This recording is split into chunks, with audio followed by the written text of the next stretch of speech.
오늘 성경 말씀은 누가복음 8장 1절에서 21절 말씀 가운데 15절 말씀 한 절을 같이 합독하십니다. 누가복음 8장 15절 말씀입니다. 좋은 땅에 있다는 것은 착하고 좋은 마음으로 말씀을 듣고 지키어 인내로 결실하는 자니라. 아멘.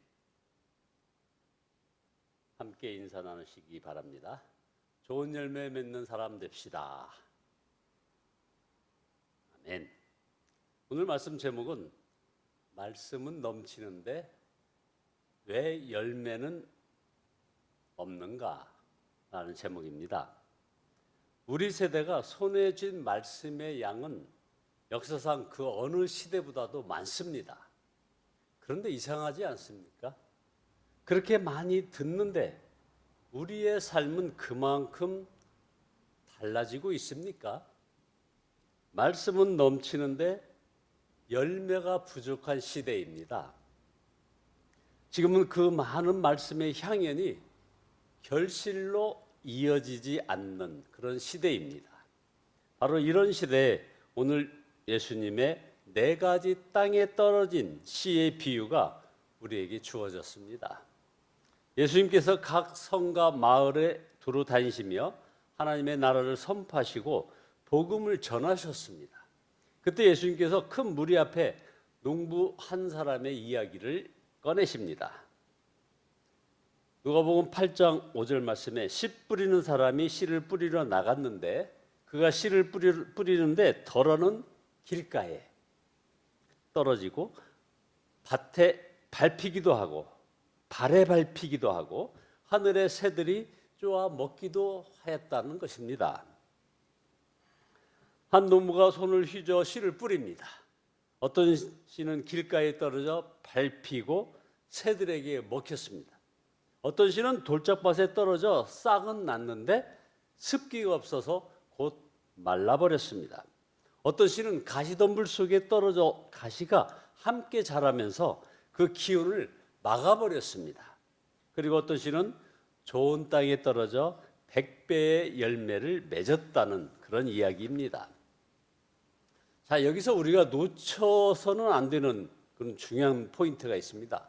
바로 씨는 처음부터 똑같은 씨라는 것입니다. 길가에 떨어진 씨가 불량품이어서 싹이 마른 것이 아닙니다. 같은 자루에서 나온 같은 생명력을 가진 씨였습니다.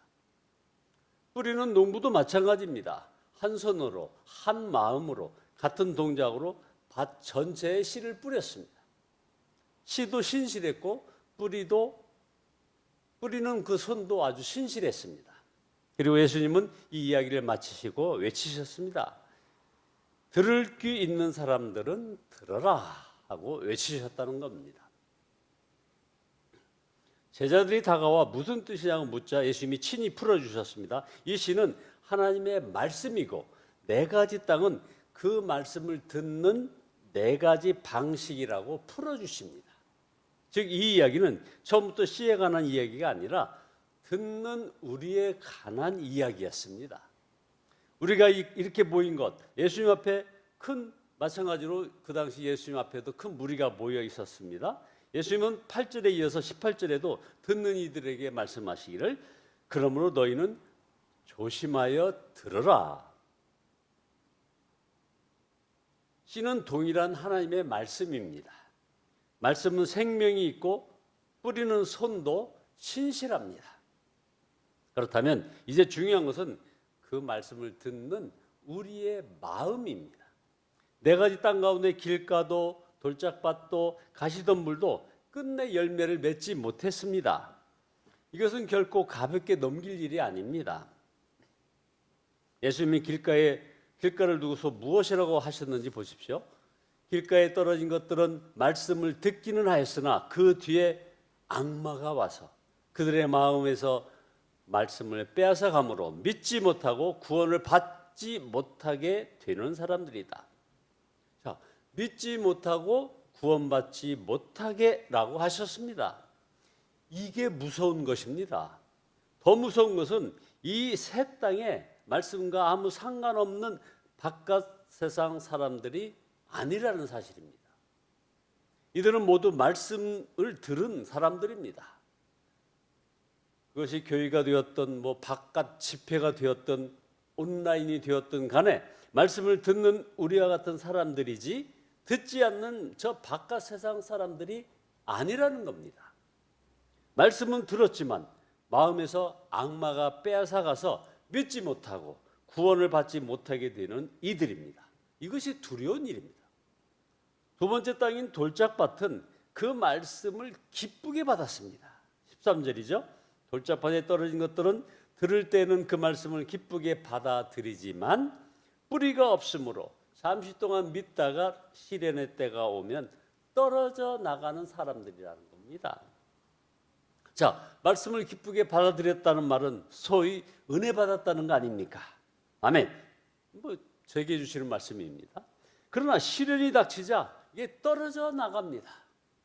건강의 시련, 재정의 시련, 창실의 시련이 닥치자 뿌리가 없어 시험 들고 떨어져 나가는 거죠. 주께서 내게 실족하지 아니하는 자가 복이 있다고 했는데 그만 실족하고 만 것입니다. 여기서 떨어져 나간다는 이 말은 그저 마음이 식어 멀어지는 정도가 아니라 믿음에서 아예 등을 돌리는 배교의 의미로 쓰이는 단어입니다. 그러므로 오늘 우리의 싸움은 단지 예배 자리를 지키는 싸움이 아닙니다. 들은 말씀을 빼앗기지 않고 끝까지 붙들어 순종의 열매로 맺는 치열한 영적 싸움입니다. 그런데 이것이 끝이 아닙니다. 사실 이 자리에서 예배하는 우리와 가장 닮은 땅은 어쩌면 가시덤불인지도 모릅니다. 본문은 이렇게 말합니다. 14절에 누가복음 8장 14절에 보면 가시덤불에 떨어진 것들은 말씀은 들었으나 살아가는 동안에 근심과 재물과 인생의 향락이 사로잡혀서 열매를 맺는 데 이르지 못하는 사람들이라는 거죠. 이 가시덤불이 가장 무서운 이유가 있습니다. 길가와 돌짝밭은 그래도 분명합니다. 빼앗기거나 무너지거나. 그런데 가시덤불은 말씀도 살아있고 가시도 함께 자랍니다. 사실 농부는 씨를 뿌리기 전에 이 밭의 가시를 사실은 베어냈습니다. 그런데 베어내기만 했지 뿌리채 뽑지는 못했다는 거죠. 눈에 보이는 줄기는 다 잘났지만 뿌리가 있었기에 좋은 씨가 떨어져 자라는 동안 잘린 줄로만 알았던 그 가시가 뿌리에서 다시 올라와 함께 자랍니다. 둘 다 자라는데 가시가 조금씩 말씀의 숨통을 조입니다. 가시가 말씀을 짓눌려 질식시킨다 이거죠. 한순간에 베어 넘기는 것이 아니라 서서히 목을 조르는 것입니다. 그 가시가 뭐죠?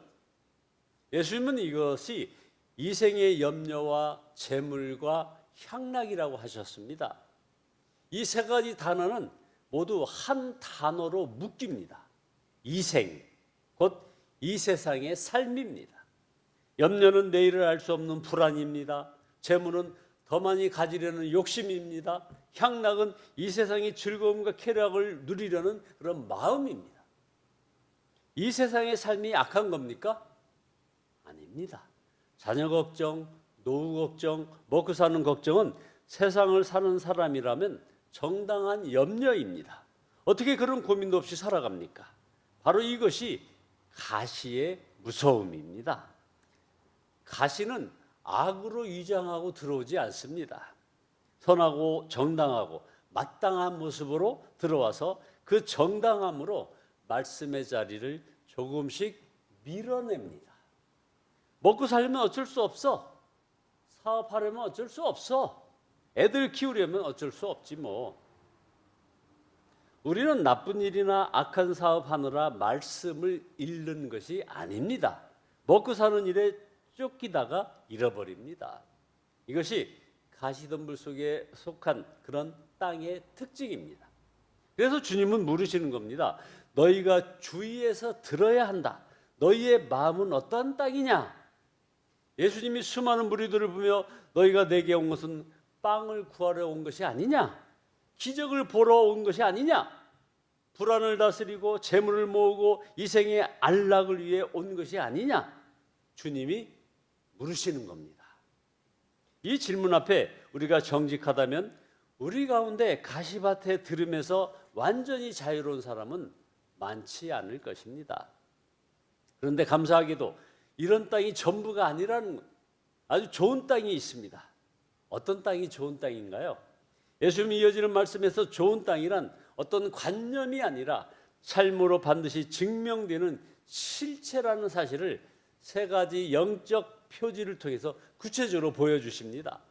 주님이 비유를 마치시자마자 등불과 가족 이야기를 연이어하신 이유가 바로 여기에 있습니다.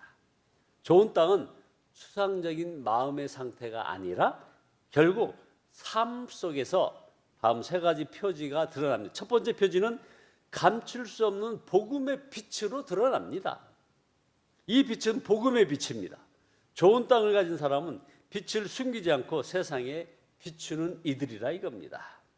아무도 등불을 켜서 그릇으로 덮거나 침대 아래 놓지 않고 등경 위에 올려 놓아서 들어오는 사람들이 그 빛을 보게 한다.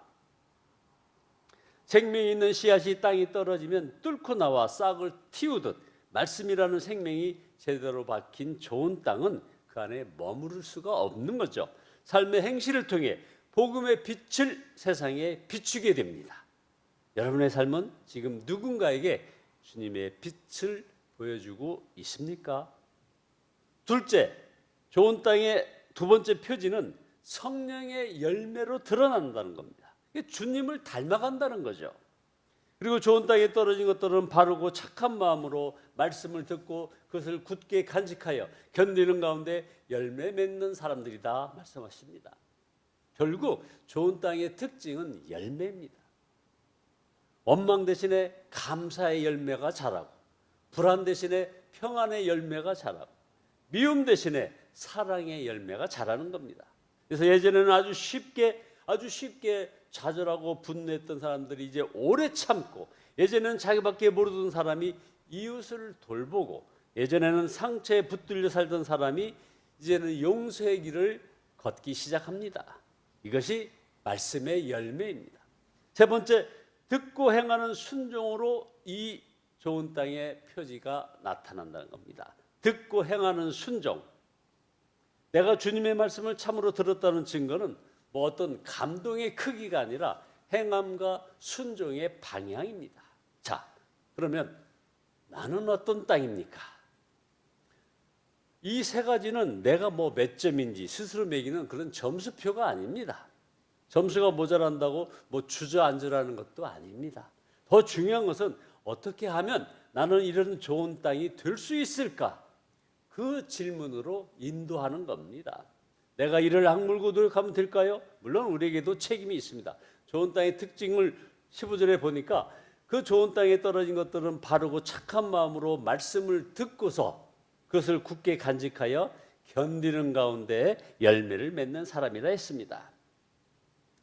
마귀는 좋은 땅에서도 말씀을 빼앗으려고 달려들고, 그리고 시련은 좋은 땅에도 닥쳐오고, 염려와 재물과 향락은 좋은 땅과 성숙한 그리스도인들에게도 똑같이 다가오는 그런 유혹입니다. 하지만 좋은 땅은 흔들리면서도 그 말씀을 끝내 놓지 않고 넘어지면 다시 붙들고 끝까지 견딥니다. 그러니 좋은 땅은 위협이 없는 땅이 아니라 그 위협을 다 겪고도 이겨내어 결실하는 그런 땅입니다. 자, 들음의 끝은 이제 우리 예수 그리스도의 가족이 되는 그것인데, 그분의 가족은 바로 듣고 행하는 자라는 얘기를 지금 계속 반복해서 하고 있습니다. 조심하여 들으라 하신 주님의 말씀을 가슴에 새기고 성령의 도우심으로 듣고 순종하여 100배의 결실을 맺는 저와 여러분 모두 되시기를 예수님의 이름으로 축원드립니다. 기도하시겠습니다. 결국 우리 예수님이 모든 것을 하셨음을 고백합니다. 좋은 땅은 내가 만드는 것이 아니라 예수께서 일구시는 것이라는 것을 깨달았습니다. 주님, 끝까지 우리의 마음을 읽으시는 그 주님을 찬양합니다.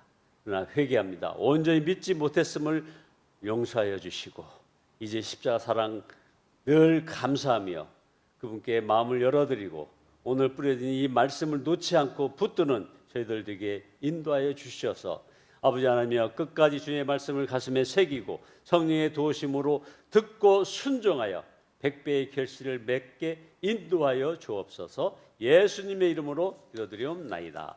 아멘.